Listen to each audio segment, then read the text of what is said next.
The next question. What is your opinion on the groups of Muslims who protest against the closing of mosques due to coronavirus, on the basis that would imply fearing other than Allah? The question posed is that what is my view regarding those Muslims who are protesting against the closure of the mosques in different parts of the world, and they're saying that you are fearing others more than Allah. As far as I am concerned, I am against those people who go to extreme. La taglu fi dinukum. Do not commit excesses in your deen. As far as the guidance given by the Prophet Muhammad, the Prophet clearly said in Sahih Bukhari, in various hadiths which I discussed in my previous sessions, that when you know of an epidemic, of a plague in a particular land, don't go to that land. And if you're in that land, don't leave that land. Various hadith. The Prophet said, if you see a leper, run away from him as you have seen a lion. So all these hadith says that we should stay away from contagious diseases. But the Prophet said, tie your camel and trust in God. Now what we have situation, as far as the group of people who are against the closure of mosques, we'll discuss that later on. What if you see the different scenario world over of Muslim countries? The first Muslim country, I won't take its name, the first Muslim country that openly announced that they're going to shut the mosques because of coronavirus. In that country, there was not a single death due to coronavirus. There were few, hardly about 40, 50 positive cases of coronavirus, COVID-19. As a precaution, they closed the mosque in complete country. Many Muslim scholars objected, and within a few days, many Muslim countries all over the world followed it. I am not against closing the mosque to protect yourself from COVID-19 if it's a requirement. But don't go overboard. To give a statement that you should fear Allah and no one else is not correct, because the Prophet was the person who feared Allah much more than us. He said, run away from a leper as though you have seen a lion. He said, when you know of a plague, don't enter that city. If you're in that land, don't leave that land. These are precautions. We trust in God, but we have to tie a camel. But what we see, that some of the Muslim countries were over precautious. They're not tying the camel, they are strangulating the camel. In some countries, when there is not even a single case of coronavirus, COVID-19, they shut the mosque. This is nonsense. If there is a case where the cases are many and many people are infected, there are people who have died, and then you close the mosque after taking guidance from the medical experts and Islamic scholars. Only hearing the medical experts who don't know about the deen, who don't know about the religion, that how important it is to pray in the mosque, you cannot take the advice. Quran says, Fas'alu al-zikri in kuntum la ta'lamun. That if you don't know, ask the person who is knowledgeable. Surah Nahl chapter 16 verse 43.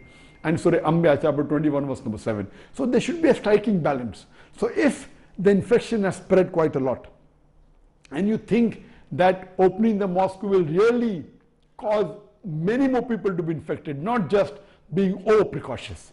So there should be a striking balance between the two. So those people who are not bothered about prevention and telling that we should have faith in Allah, they are wrong. And those people who are over precautious and closing it beforehand, even they are wrong. So we should not commit excesses in your religion. Allah says in the Quran, La taglu fi dinukum.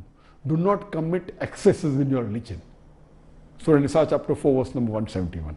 So my view is that even if you take precautions, as I mentioned in my earlier answer, take precautions. You can take a sajjada, you can take a musalla, a prayer mat, wear a mask, hand sanitization can be done, do wudu at home, spend the least time in the mosque, go to the restroom in your house, don't shake hands, read the sunnah salah before the farad salah at home, after the farad salah sunnah at home. Take all these precautions and continue till you think it is possible. When you think it is really required to close, and then you close, I've got no objection. But don't be over precautious. And when the thing subsides, also open it as soon as possible. if you take precaution and proper guidance, having a proper session with the health authorities and the Islamic scholars in consultation and then taking the decision, it's correct. But just taking a decision to please the world or to please the other people or to say, no, I will continue praying, this is not Islamic. So don't commit excesses, follow the middle path. I am a lady's tailor. Is it allowed to measure a woman before sewing her clothes? Because I am the only one who can do that job. Alasan Nagum from Gambia.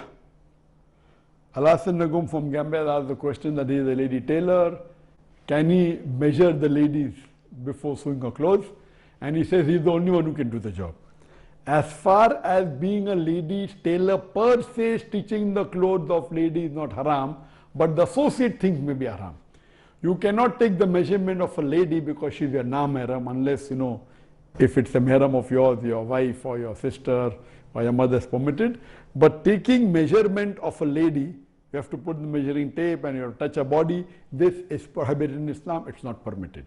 What my advice to you can be, you can have a lady assistant who does that, or the best is to have a mahram with you, like your daughter or your wife or your sister, who can take the measurement and dictate to you and you can write down.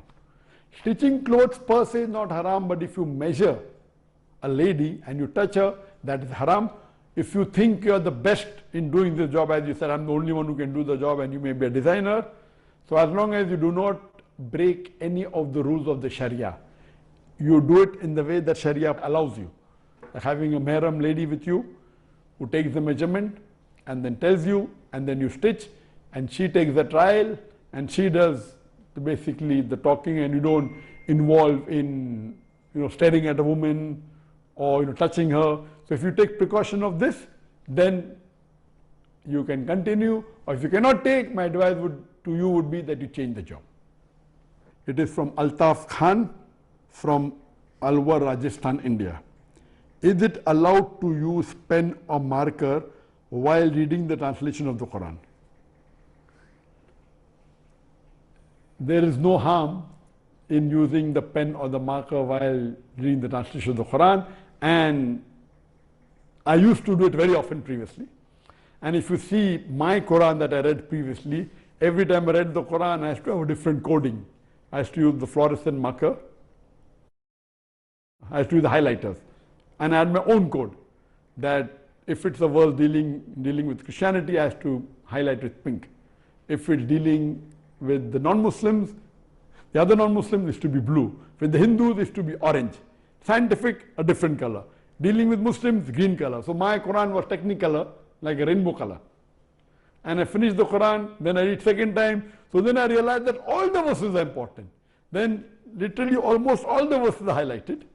So the previous, if you see the copies of the Quran which I used to read previously 20 years back, all were.